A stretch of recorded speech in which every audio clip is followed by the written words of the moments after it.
Years passed, the town grew. Houses expanded. New families moved in, and with them came modern infrastructure, fiber lines, solar grids, and smart home systems. But through it all, the story of the pipe never faded. It became neighborhood lore. New residents would hear it over barbecues and school events. You know the water backup system we have? Yeah, it exists because of one guy, Adam Caldwell. Even children knew the tale, though it had taken on an almost mythical tone. A man who saw water when others saw rust, a man who stayed calm when others panicked, a man who changed everything, quietly. But one spring, the town faced another. A city pipeline ruptured miles away during a record drought. The grid was under pressure. Major neighborhoods went dry. Panic returned. Supermarket shelves were wiped clean of bottled water.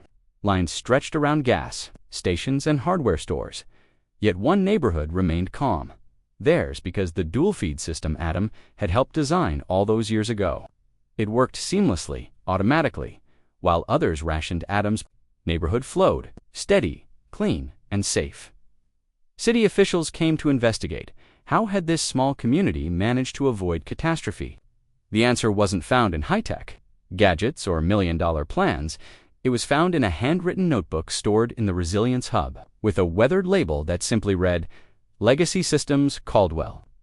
Inside were pages of diagrams, notes, flow rate measurements, and pipe condition logs, all written in Adam's neat, practical handwriting. He had anticipated problems years before they occurred. Not because he was paranoid, but because he cared. The city council voted unanimously. To replicate the system in other vulnerable districts, they called it the Caldwell model. Simple, sustainable, scalable, a quiet blueprint for resilience. And that's when the community decided it was time. They gathered one sunny afternoon in the Park families, engineers, officials, and even students who'd never met Adam but studied his case in class. The new HOA president stepped forward to unveil a final tribute. Sculpture, not a statue of Adam, but of a pipe half buried in stone, half flowing in metal, symbolizing the meeting point between forgotten infrastructure and human ingenuity. Below it, a plaque read, "In honor of Adam Caldwell." He didn't raise his voice, he raised the standard. The crowd stood in silence, not mourning, but reflecting on what it meant to protect something, to build quietly. To be the person who fixes without fanfare, who serves without ego, who leaves behind systems not slogans. Later that evening, a boy, around 10 years old, stood with his grandfather, staring at the sculpture. Was he really just a guy with a pipe? The boy asked. The old man nodded, double quotes. Yeah, but the difference is he didn't wait for someone else to fix it. He just got to work, and that was the legacy. Adam Caldwell became more than a name.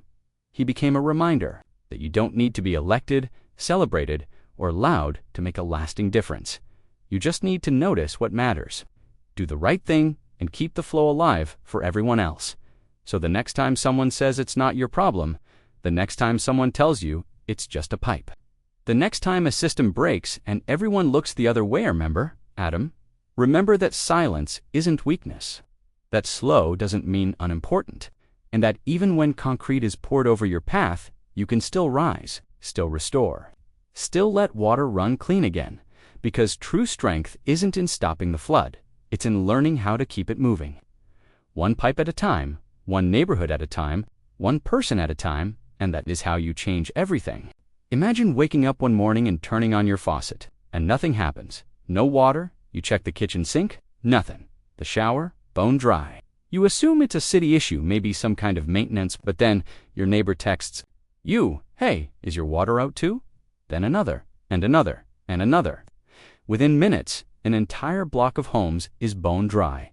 Confused, frustrated, everyone starts calling the city. But the city says nothing is wrong on their end.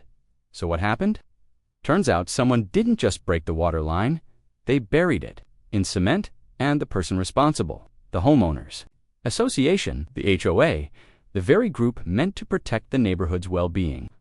They had filled the main water line with concrete without realizing that line wasn't just connected to one house. It supplied water to over a dozen homes. This actually happened. And it all started with one man named Adam. Adam wasn't the kind of guy to stir up trouble. He kept to himself, minded his business, and just wanted to enjoy a quiet life in his semi-rural neighborhood outside the city limits. The homes were spread out, the air was fresh, and the HOA, well, they liked to remind people who was in charge, regularly. But Adam had something most people in the neighborhood didn't know about 10 old abandoned water line that ran through the back of his property. Years ago, before the city extended its modern water system out that far, private lines like this were common. Most had been shut off or buried, but Adam's it still worked. He discovered it while doing some landscaping. A little pipe that trickled with clean water when opened. Curious, Adam ran a few tests. The flow was steady, the quality impressive.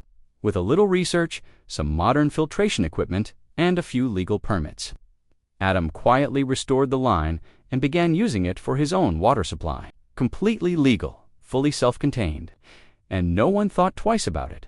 But over time, his neighbors started noticing something odd. "Hey Adam, have you noticed the water pressures better lately? Did the city do something to improve the supply?"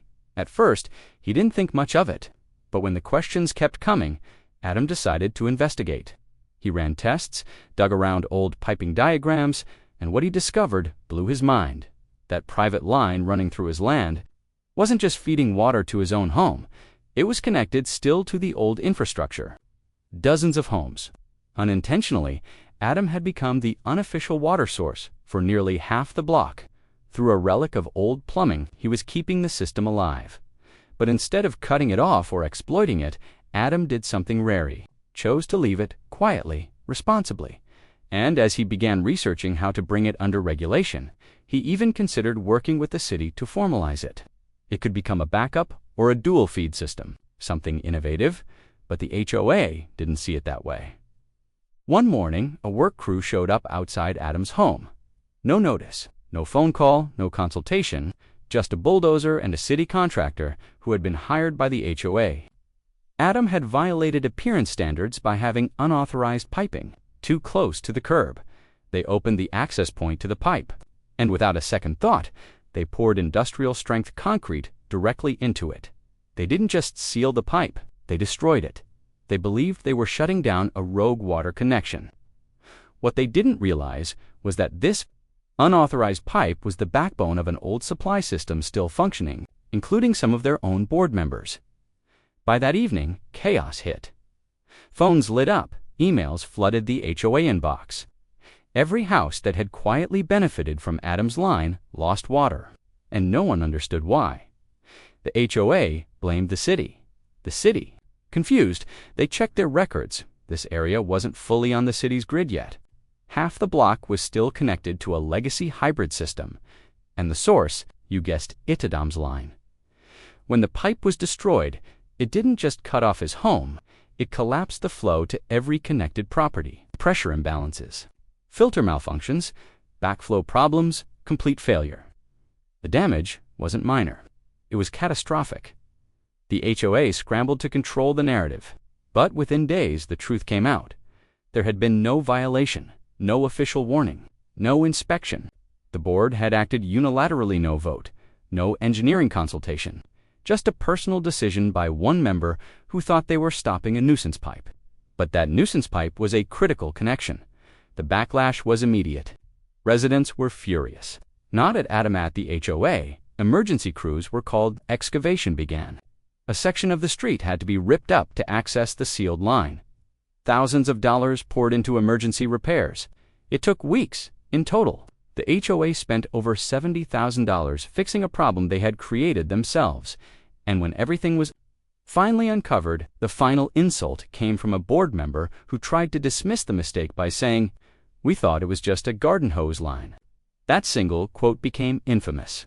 Neighbors started calling it the $70,000 garden hose. Memes spread. T-shirts were printed, and Adam, he didn't lash out, he didn't retaliate. Instead, he produced paperwork, permits, test results, infrastructure, maps, all proving he had legally restored and maintained the line. He filed a formal complaint, and then a lawsuit. He wasn't the only one. Neighbors joined in. What followed was an audit of the HOA, public hearings, and ultimately the removal of the board members responsible. In a complete reversal, Adam was then asked to help consult on a new system. working with the city, engineers, and even some of the residents who once doubted him. Adam helped design a sustainable modern dual-feed system. It connected the remaining legacy lines to a clean, reliable city, backup-approved, permitted, and future-proof neighborhoods in the region with a full-scale emergency water reserve, all because of one man, one old pipe. And a problem no one else even saw. Adam was even asked to join the HOA board. He declined with a smile and said, "I'd rather be the guy fixing things than the one arguing about them." But that wasn't the end. Word spread. Sustainability groups reached out. Colleges asked Adam to speak. His video explaining everything went viral, millions of views. Comments poured in. People from across the country shared similar stories of HOA overreach and failed infrastructure. Adam became a quiet symbol of something rare. Practical resilience, and the truth behind his story stuck with people, because it wasn't about water. It was about what happens when people jump to conclusions without understanding the system there. Trying to control it was about how a simple act of curiosity turned into a lifeline for an entire community. And it was about how one man who could have walked away chose instead to stand quietly in the middle of chaos and fix it. So the next time someone says one person can't make a difference, remember this: one old pipe, one smart choice, one neighborhood saved from its own mistakes. Because the quietest people often hold the strongest foundations. And sometimes the solution buried beneath your feet is the one worth protecting the most. After the video went viral, Adam's inbox overflowed, not with hate or skepticism, but with gratitude. People from all over the country, Florida, Texas, Oregon, shared their own HOA horror stories. Stories of fruit trees cut down because they weren't uniform, rainwater systems dismantled, even families fined for installing solar panels. But in the middle of all that frustration, Adam's story gave them something they hadn't had before: hope. He responded to every message, every comment, every email. He even created a small online forum, not to rant about HOAs, but to educate people. How to research property infrastructure, how to restore legacy systems, how to stand your ground legally, peacefully, and effectively. It wasn't flashy, it wasn't loud, but it grew. Thousands joined, then tens of thousands. Eventually, a journalist from a major outlet picked up the story. The headline was simple: "The Man Who Fixed a Pipe and a Community." The article went viral. Again, this time, even city planners and water district officials started paying attention. Adam was invited to consult on municipal backup plans, places vulnerable to drought or grid failures. He wasn't just a homeowner anymore. He had become something else: a bridge between policy and practicality, between people and systems. But through it all, he never changed. He still lived in the same modest house, still drank his coffee at 6 a.m., still walked his property with a small notepad in his hand, jotting observations about weather patterns, soil runoff, or pipe pressure fluctuations. He never wanted fame, just function, and he had one rule: no ego, only logic. One day, the newly elected HOA president visited Adam personally, not with an agenda, just a question: "How did you know it would work?" Adam looked up from his notes and said simply, "I didn't. I just didn't assume it wouldn't." That humility changed everything. The new HOA completely restructured: term limits for board members, mandatory transparency, quarterly town halls, no more silent votes behind closed doors. They even instituted a listen-first policy before taking action on any member complaint. They had to speak directly with the homeowner. Adam didn't ask for credit for any of that, but everyone knew he was the reason. Then came a new opportunity. A nearby township invited him to lead a grassroots pilot, teaching residents how to identify old infrastructure, restore it, and integrate it into modern systems safely and legally. The program launched with just 12 people in 6 months. It had trained over 300. It became part of local high school curriculums. Students were taught how their neighborhoods were built, how water moves, how energy flows, and how one person can protect that flow. Years passed. Adam aged, but his influence didn't fade. He became a trusted voice in every conversation about infrastructure, integrity, and responsible community leadership. Yet he never chased a title, never wrote a book, never cashed in on a documentary deal despite being offered plenty. When asked, why? His answer was always the same. Because if I turn this into a spotlight, someone will turn it into a performance. But if I leave it as a lesson, someone else might turn it into action. One crisp fall morning, a local elementary school invited Adam to speak at a career day. He almost declined public speaking. Wasn't his thing, but something told him to go. He stood in front of a room of kids with no PowerPoint, no presentation, just a small length of pipe in his hands. And he said, "This isn't just a pipe, it's a reminder that the smallest things you don't see can change the biggest things you live with. Everyone told me I couldn't fix a system, but I wasn't trying to fix the system. I was just trying to fix my part of it, and that's enough. Because when you fix your part well enough, sometimes the rest follows." When he finished, a young girl raised her hand. "Mr. Caldwell, are you a hero?" Adam smiled. "No, I'm just a guy who noticed something broken and didn't pretend it wasn't." Years later, after Adam passed peacefully in his sleep, the city did something unexpected. They didn't name a street after him. They didn't build a statue. That wasn't his style.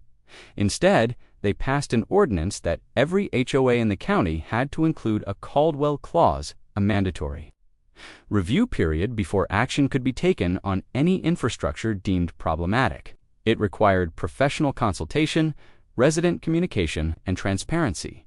In the language of the law, it seemed simple, but in reality, it meant everything. It meant no more pouring concrete into systems you don't understand. It meant listening. Before acting, it meant respecting the invisible work of the quietest among us, because in the end, Adam never wanted to be remembered for what broke. He wanted to be remembered for what kept flowing, long after the cement had dried. And that's exactly what happened. Because every time a faucet turns on in that neighborhood today, every time a child learns how water moves from ground to glass, every time a community pauses before making a rash decision, that's Adam, still flowing, still guiding, still fixing things. Quietly. If this story moved you, taught you something, or simply made you think, hit that subscribe button, because here we share true stories that prove one quiet act can change everything.